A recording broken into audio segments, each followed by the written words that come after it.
30 November 1939, 06:50 a.m.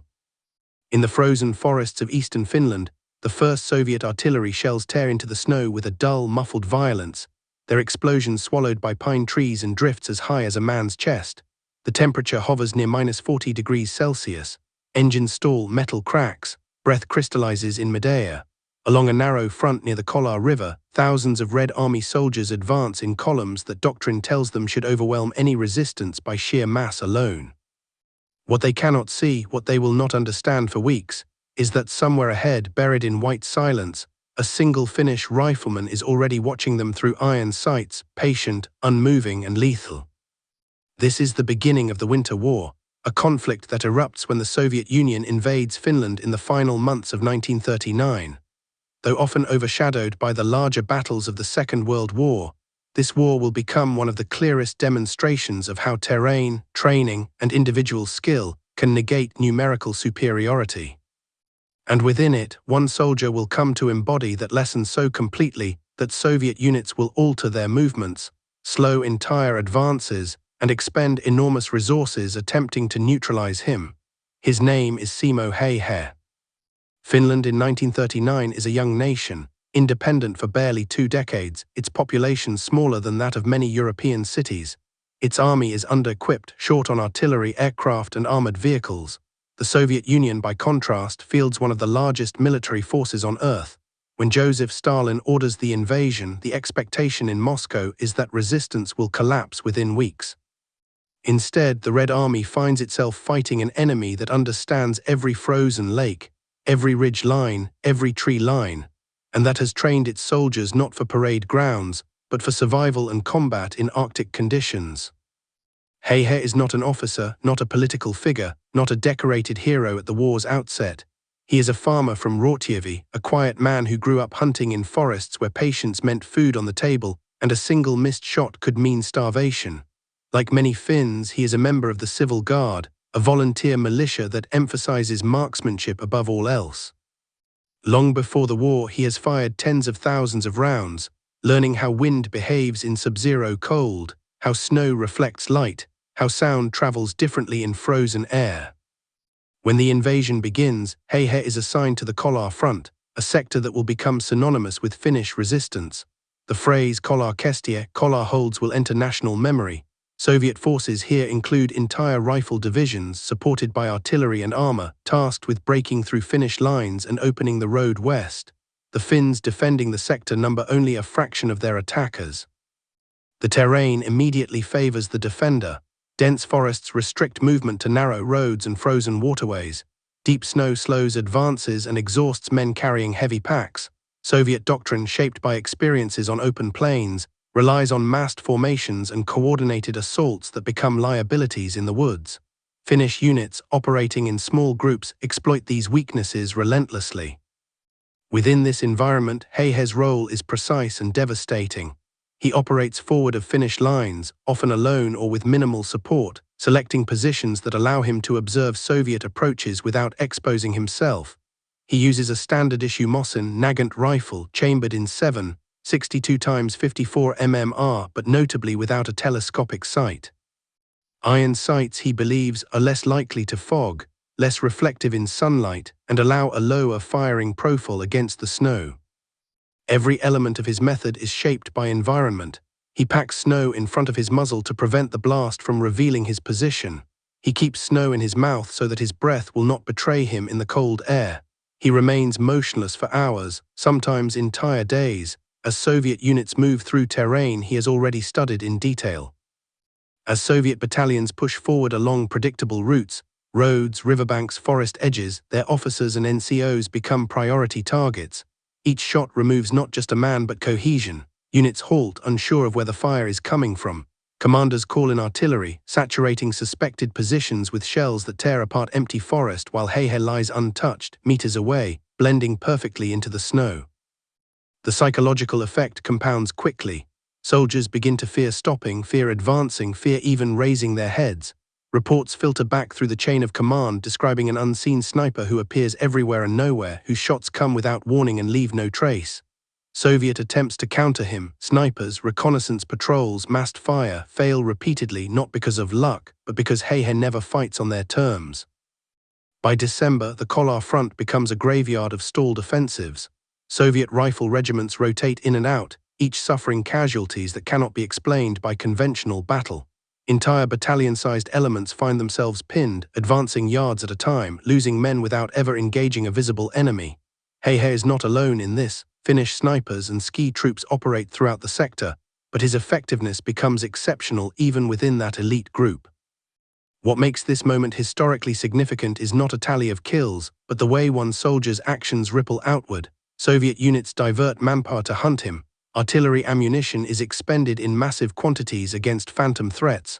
Timetables slip. Commanders grow cautious, then hesitant. Momentum, so critical in offensive warfare, bleeds away into the snow.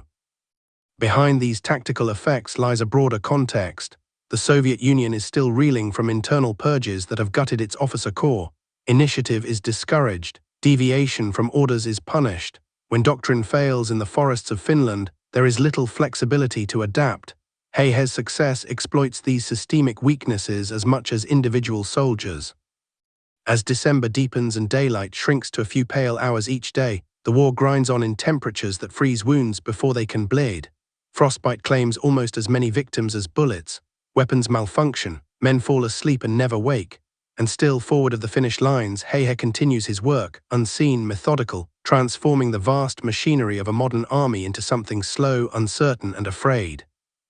The Soviet High Command will soon recognize that the problem at Kolar is not merely terrain or weather, but an enemy whose skill and discipline have turned those factors into weapons. Orders will be given. New tactics will be tried. And inevitably, the effort to eliminate one man will intensify, narrowing in on the silent figure who has already reshaped the battlefield far beyond his own position. As the frozen war presses forward into its most brutal phase, and the unseen duel between hunter and hunted titans with every passing day. And with it the Soviet response hardens from confusion into obsession, as commanders along the Kolar sector begin to understand that they are not facing an abstract problem of weather or morale, but a specific tactical threat that must be neutralized at almost any cost. Reconnaissance patrols are sent forward into the forests, not to seize ground, but to locate the source of the invisible fire that has stalled entire battalions. Counter-sniper teams are deployed, many of them hastily trained, ordered to scan tree lines and snowbanks for the slightest anomaly in an otherwise featureless white world.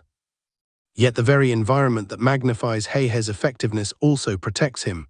Sound behaves unpredictably in extreme cold, shots echoing and refracting through frozen air and dense woods. Snow absorbs movement and conceals tracks almost as quickly as they are made. A prone man packed into white camouflage becomes nearly indistinguishable from the terrain itself. Heihe understands this intuitively. He does not relocate frequently, as doctrine might suggest, because movement itself carries risk. Instead, he selects positions with overlapping fields of fire and escape routes already planned, relying on patience rather than speed. The Soviet infantryman advancing toward Kolar carries not only a rifle and pack, but the weight of rigid command structures that leave little room for adaptation. Columns move when ordered, halts occur when scheduled. Deviating from the plan, even under fire, can invite punishment. In the forests, this predictability becomes deadly. Officers who step forward to urge men onward are often the first to fall. Without leadership, units freeze in place, unsure whether to advance or retreat, their cohesion dissolving one shot at a time. By mid-December, reports reaching Soviet divisional headquarters describe casualties inflicted without contact, men struck while crossing open snowfields or moving along frozen streams, the shots coming from directions that cannot be triangulated. Artillery is brought forward in greater numbers, firing preparatory barrages meant to crush resistance before infantry advances, but the forests swallow these efforts. Shells explode harmlessly among trees and drifts, churning snow into clouds that obscure vision but leave no lasting effect on a man who has already buried himself beneath it. The Finns, for their part, operate under no illusion about the scale of the enemy. Ammunition is rationed, food supplies are thin, winter clothing is often improvised. Yet morale along the Kolar front remains stubbornly high, fueled by small victories and the knowledge that every day held is a day the Soviet timetable slips further behind. Hayhe's actions are part of a broader defensive system, one that relies on decentralized initiative, local knowledge, and the ability of individual soldiers to make decisions without waiting for orders. He keeps meticulous control over his own physical condition. In temperatures that can kill within minutes, he minimizes movement to conserve heat. He positions himself so that the low winter sun does not silhouette him against the snow. He avoids using a scope not only for concealment, but because iron sights allow him to press his face closer to the rifle, reducing profile and maintaining consistency shot after shot. Each engagement is deliberate. There is no rapid fire, no wasted motion. As Soviet casualties mount, the effort to kill the sniper intensifies. Dedicated counter-sniper units are deployed with optical sights, instructed to wait for muzzle flashes or disturbances in the snow. At times, entire sections are ordered to fire blindly into suspected areas, sweeping tree lines with bullets in the hope of chance success. These measures consume time and ammunition, yet rarely achieve results.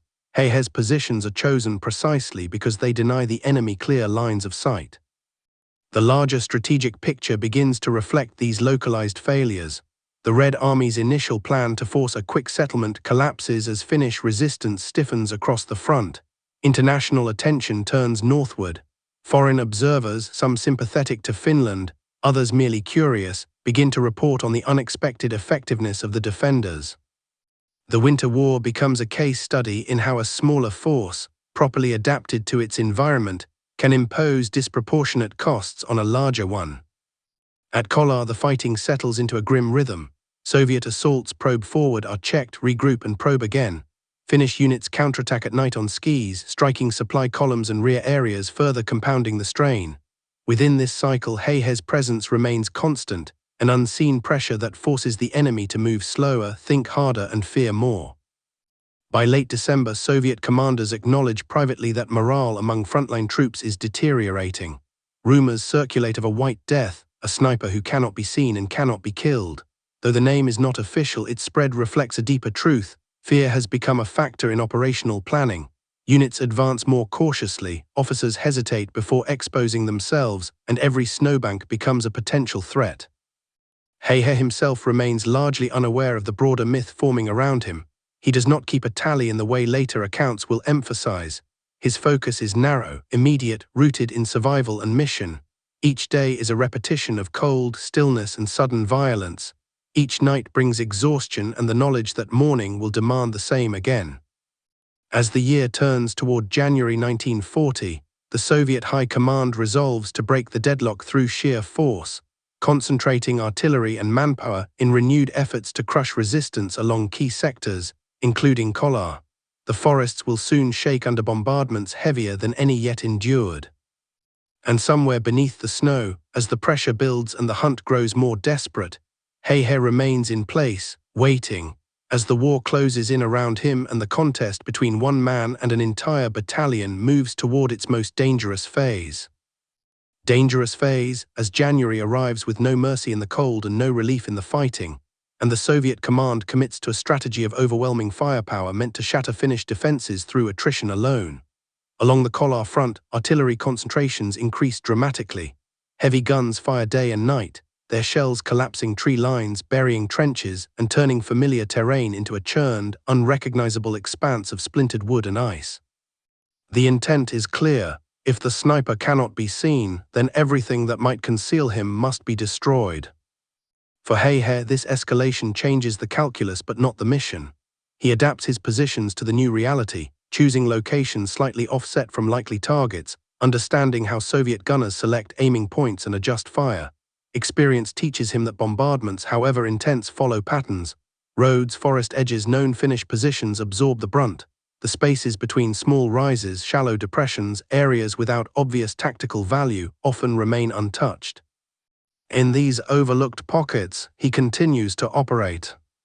The Red Army's renewed offensives push forward behind rolling barrages, infantry advancing in waves meant to overwhelm defenders through sheer persistence. But as formations emerge from the smoke and snow, the same invisible resistance reasserts itself. Shots ring out, isolated yet precise, and men fall in the open. Officers attempting to restore momentum are cut down. Forward movement slows, then stalls despite the weight of fire behind it. Counter-sniper efforts intensify. Soviet marksmen are ordered to observe likely Finnish firing points for hours at a time, but fatigue and cold erode their effectiveness. Optical sights fog and ice over, batteries fail, the slightest movement draws fire, yet remaining still for too long risks freezing. He, accustomed to these conditions since childhood, endures where others falter. His body becomes another part of the landscape, rigid and silent.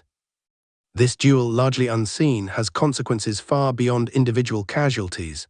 Every stalled assault requires resupply. Ammunition must be hauled forward through snow-choked roads. Food, already scarce, must be shared among men who burn enormous calories simply to stay warm. Frostbite cases increase, draining combat strength. Each delay compounds the strain on a system already stretched thin by the demands of a winter campaign never fully anticipated. Politically, the war continues to reverberate beyond Finland's borders. Western powers debate intervention, some viewing Finland's struggle as a moral cause, others calculating strategic risk. Though direct aid remains limited, material support trickles in, reinforcing Finnish morale. The Soviet Union, conscious of international scrutiny, becomes increasingly determined to secure a decisive victory that will silence critics and restore confidence in the Red Army's reputation. At the tactical level, the effort to neutralize He becomes emblematic of broader failures. Units tasked with hunting him suffer losses of their own, sometimes falling victim to the same sniper they are meant to kill.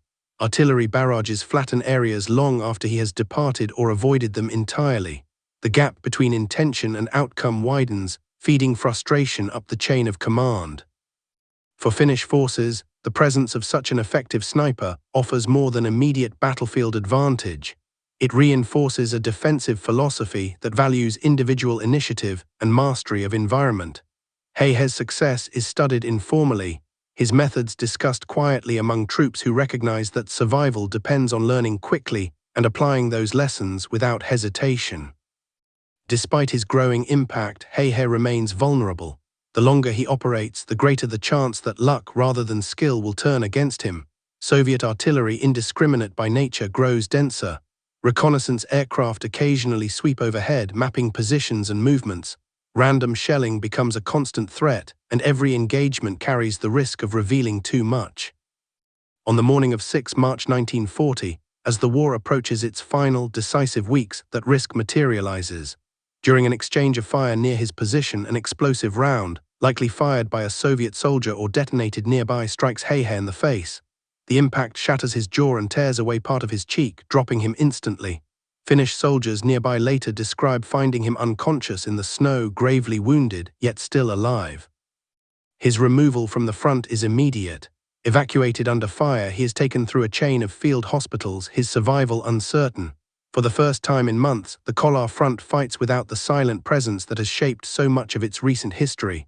Soviet troops, unaware of the change, continue to advance cautiously, the fear he instilled lingering even in his absence.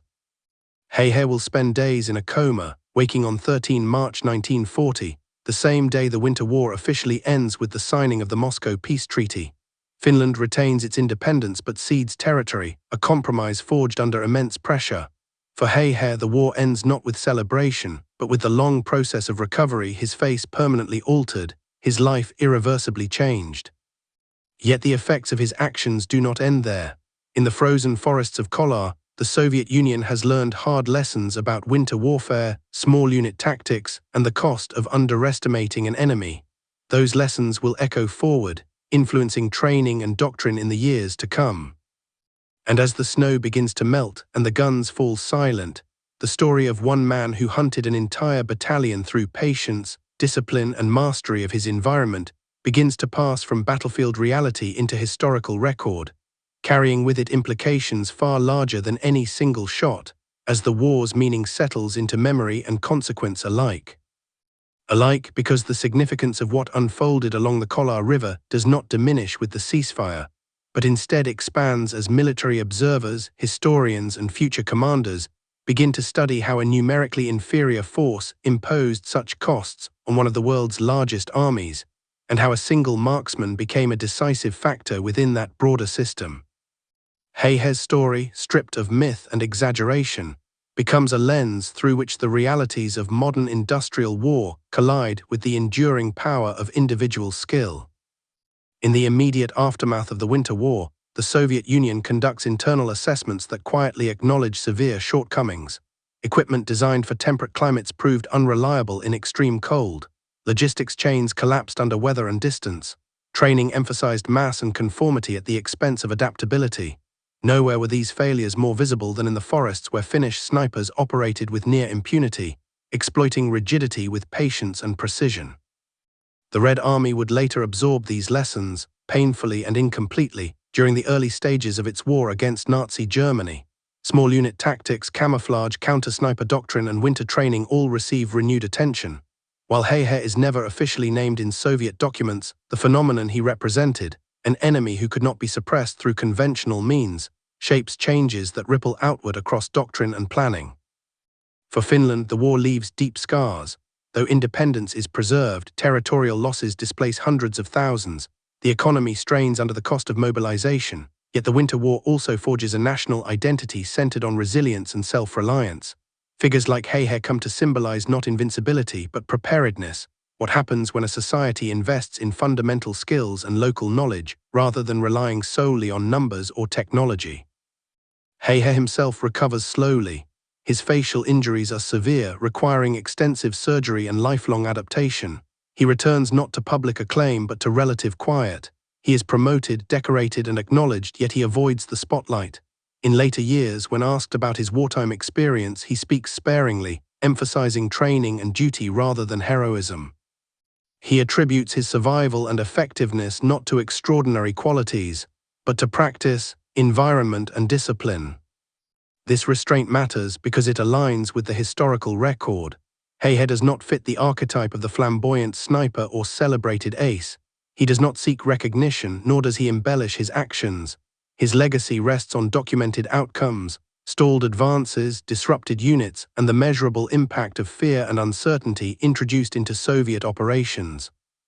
In a war dominated by artillery, armor, and mass formations, his effectiveness underscores a counterintuitive truth that modern warfare, for all its scale, remains vulnerable to individuals who master its smallest details.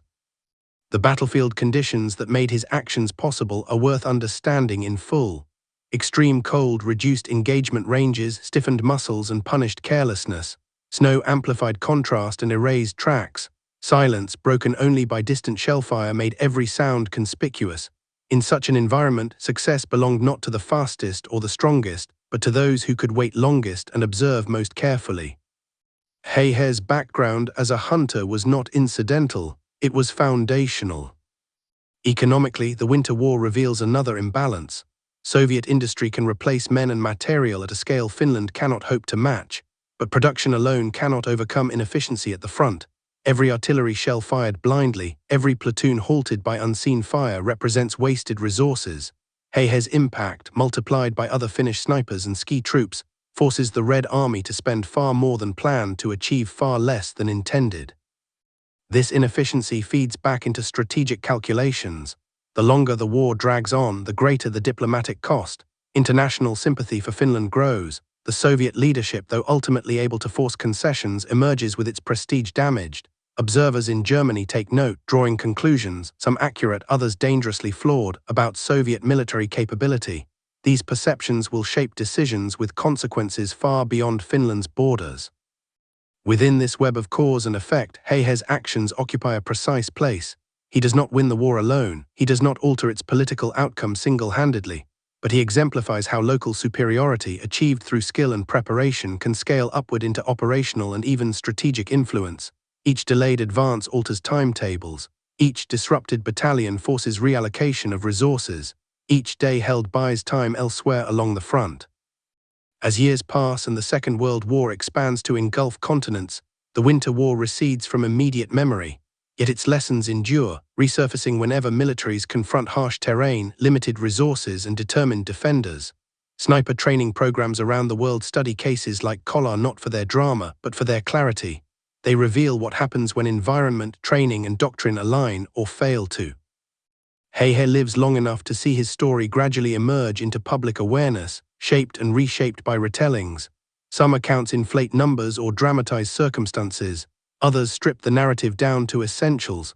The most accurate versions resist spectacle, focusing instead on process, how positions were chosen, how shots were taken, how survival was maintained under constant threat. And it is in that process that the true meaning of his actions becomes clear. The Winter War is not remembered because one man fired a rifle, but because thousands like him, trained in fundamentals and committed to defense, forced a powerful adversary to confront its own assumptions. Heihe stands as the most concentrated expression of that collective effort, his story inseparable from the forests, the cold, and the wider struggle that defined those months, as the echoes of his unseen shots continue to inform how war is understood, prepared for, and remembered. Remembered not as legend divorced from reality, but as a case study grounded in verifiable conditions, recorded outcomes, and human limits, because the enduring importance of Heihe's actions lies in what they reveal about warfare itself when stripped of abstraction. In the years following the Winter War, military analysts return repeatedly to the same question: how did such localized resistance generate effects that far exceeded its scale? The answer is found not in mystique, but in friction, the countless small factors that erode an army's effectiveness long before it is defeated outright. On the Kolar front, friction accumulates relentlessly. Every Soviet movement requires preparation against threats that cannot be seen. Every halt increases exposure to cold. Every delay magnifies logistical strain. Heihe's presence amplifies these pressures, turning routine maneuvers into psychological ordeals. Soldiers learn to fear moments that should be safe, a pause to rest, a command shouted above the wind, the simple act of standing upright to look ahead. This fear does not exist in isolation. It interacts with institutional weakness. The Soviet army of 1939 is vast, but it is also brittle, shaped by recent purges that have removed experienced officers and rewarded compliance over initiative. In such a system, uncertainty is paralyzing. When a sniper disrupts command cohesion, the resulting vacuum is rarely filled by junior leaders empowered to adapt. Instead, confusion spreads laterally, then upward, until entire formations lose momentum. Finnish defensive doctrine, by contrast, embraces decentralization out of necessity. Small units are expected to operate independently, to exploit opportunity rather than await instruction. Heihe's effectiveness is inseparable from this culture. He is trusted to choose his own positions, manage his own engagement criteria, and withdraw when conditions dictate. This autonomy, combined with rigorous marksmanship training, allows his actions to integrate seamlessly into broader defensive efforts without formal coordination. The terrain itself becomes a silent participant. Forest density limits visibility to tens of meters. Snow depth forces predictable movement corridors. Frozen rivers create natural avenues of advance that also become killing zones. Heihe does not dominate the entire battlefield. He controls specific spaces within it, spaces the enemy must cross if it wishes to move forward. Control, rather than coverage, defines his influence. In the aftermath of the war, as casualty figures are compiled and analyzed, the scale of loss along sectors like Kolar forces a reckoning. Soviet forces ultimately achieve limited territorial gains, but at a cost far higher than anticipated. The disparity between expectation and outcome becomes a lesson written in blood, one that future planners cannot entirely ignore. Heihe's role, while only one element among many, exemplifies how attrition can be inflicted asymmetrically, draining strength without decisive engagement. For Heihe personally, life after the war unfolds away from the narratives imposed upon it. His recovery is long and incomplete. The injuries he sustained affect his speech and appearance permanently. Yet he returns to civilian life, farming and hunting, resuming patterns established long before the war interrupted them. This return to normalcy underscores a central truth often lost in retellings.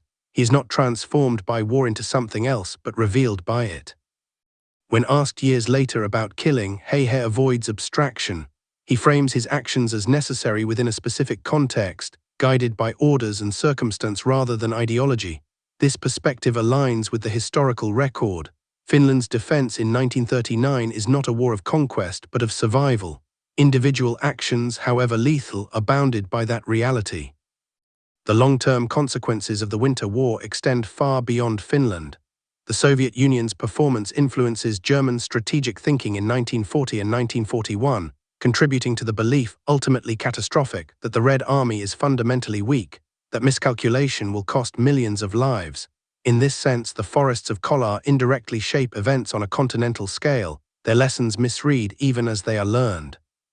Within Finland, the war cements a commitment to comprehensive defense. Training emphasizes marksmanship, fieldcraft, and winter operations. Civilian and military spheres remain closely linked, ensuring that knowledge of terrain and climate is never abstracted away. Heihe becomes part of this institutional memory, less as an icon than as proof that preparation at the individual level can yield strategic dividends. As decades pass, the sniper's role in modern warfare evolves. Technology advances, optics improve, sensors proliferate, drones extend vision beyond human limits. Yet the core principles demonstrated at Kolar endure. Concealment, patience, discipline, and understanding of environment remain decisive. Heihe's actions, rooted in these fundamentals, resist obsolescence. The temptation to reduce his story to numbers persists, but serious historical analysis moves beyond that. The true measure of his impact lies in disruption, delay, and deterrence. Entire battalions altered behavior because of a threat they could not neutralize. That behavioral change, multiplied across time and space, shapes outcomes more profoundly than any single engagement. As the Winter War fades further into history, Heihe's narrative remains anchored in documentation rather than myth. Archival records, battlefield reports, and post-war assessments converge on a consistent picture: a disciplined soldier operating at the limits of human endurance, whose effectiveness emerges from alignment between individual skill and national strategy. It is this alignment, more than any dramatic flourish, that defines his legacy and prepares the ground for understanding why the story of one sniper continues to matter in the broader study of 20th century war. 20th century war, because the Kolar Front demonstrates with unusual clarity how modern conflict is shaped not only by grand strategy and industrial output, but by the cumulative effects of countless small decisions made under pressure, in hostile environments, by individuals whose names rarely enter official histories. Heihe's story endures precisely because it illuminates that space where doctrine meets reality and either adapts or fails. In military education after the Second World War, the Winter War begins to appear in curricula as an anomaly worth studying. Analysts note that Soviet numerical superiority, overwhelming on paper, translated poorly into effective combat power under Arctic conditions. The mismatch between equipment, training, and environment created vulnerabilities that Finnish forces exploited systematically. Snipers, operating independently but in concert with broader defensive aims, become one of the most visible expressions of this mismatch. What Heihe represents in this context is not an exception to the rules of war, but an extreme case of their application. He does not violate principles of combined arms or maneuver. He exposes what happens when those principles cannot be executed as intended. Artillery cannot suppress what it cannot locate. Infantry cannot advance coherently when leadership is repeatedly removed. Armor, limited by terrain, cannot provide decisive support. In this vacuum, a single well-prepared marksman can exert influence disproportionate to his size and equipment. The Kolar sector itself becomes a reference point. Its geography, mapped and remapped in post-war studies, reveals how narrow corridors of movement funnel attackers into predictable paths. Frozen rivers, forest clearings, and road junctions concentrate exposure. Heihe's positions align with these features, chosen not for dramatic effect but for inevitability. If the enemy must pass through a space, control of that space matters more than control of any single objective. From a logistical standpoint, the war underscores how environmental friction magnifies consumption. Soviet units burn through ammunition at rates far exceeding projections. Winter clothing shortages exacerbate non-combat losses. Supply convoys already strained become targets for Finnish ski patrols, further disrupting flow. Heihe's role fits into this pattern, contributing to delays that compound logistical failure over time. Meanwhile, the psychological dimension continues to attract attention. Fear in military theory is often discussed abstractly. At Kolar, it manifests concretely. Soldiers alter posture, spacing, and tempo in response to an unseen threat. These adaptations, while understandable, reduce offensive effectiveness. Momentum slows, initiative erodes, commanders become risk-averse. Heihe's impact thus extends beyond the men he directly engages to influence the behavior of those who never see him. After the war, Finland's careful documentation of its defensive operations preserves a clear record. Heihe is mentioned sparingly, his actions contextualized within unit reports rather than elevated to singular explanation. This restraint helps maintain historical balance. It acknowledges individual contribution without obscuring collective effort. Finnish defense succeeds not because of one man, but because thousands operate with similar understanding of terrain, climate, and mission. Heihe's later life reinforces this perspective. He resists the transformation of his experience into spectacle. He does not advocate for violence, nor does he distance himself from responsibility. His statements remain factual, understated, focused on preparation rather than emotion. For historians, this consistency enhances credibility. It anchors the narrative in documented reality rather than post-war embellishment. The broader consequences of the Winter War ripple outward into the Second World War's later phases. Soviet reforms, though incomplete, improve winter readiness by 1941–1942. German forces, misreading Finnish success as evidence of inherent Soviet weakness rather than contextual failure, underestimate the Red Army's capacity to adapt. That miscalculation proves disastrous on the Eastern Front, where environmental and logistical challenges mirror, on a far larger scale, those first encountered in Finland. In this sense, Heihe's story intersects with global history indirectly but meaningfully. His actions contribute to perceptions that shape decisions far beyond his immediate surroundings. The lessons of Kolar, learned by some and ignored by others, influence campaigns that will claim millions of lives. From a human perspective, the narrative remains grounded in limits. Heihe operates within finite endurance. Cold, hunger, fatigue, and risk accumulate. His eventual wounding is not a failure of skill but an inevitability of prolonged exposure to chance. War, even when fought with discipline and intelligence, retains elements that cannot be controlled. As historians revisit the Winter War with access to broader archives and comparative analysis, the emphasis shifts from tallying feats to understanding systems. Heihe's effectiveness is traced to training structures, cultural attitudes toward marksmanship, and environmental literacy ingrained from childhood. These factors, replicated across Finnish society, form the substrate from which individual excellence emerges. The story of the sniper who hunted an entire battalion when stripped of exaggeration becomes a story about preparation meeting circumstance. It is about how a small nation leverages depth of skill rather than breadth of force. It is about how modern armies, despite technology and scale, remain vulnerable to environments they do not understand. As the 20th century progresses and warfare evolves, the Kolar example remains instructive. New sensors and platforms change detection and engagement, but they do not eliminate uncertainty.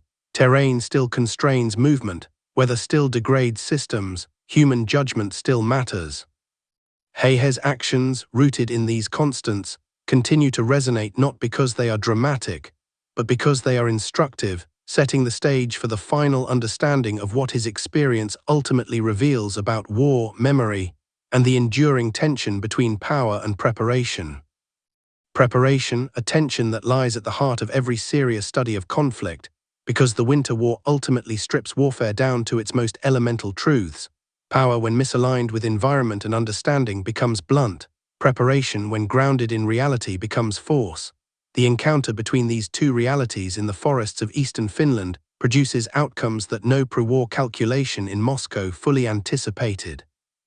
By March 1940, when the guns fall silent, the Soviet Union can claim territorial gains but not vindication.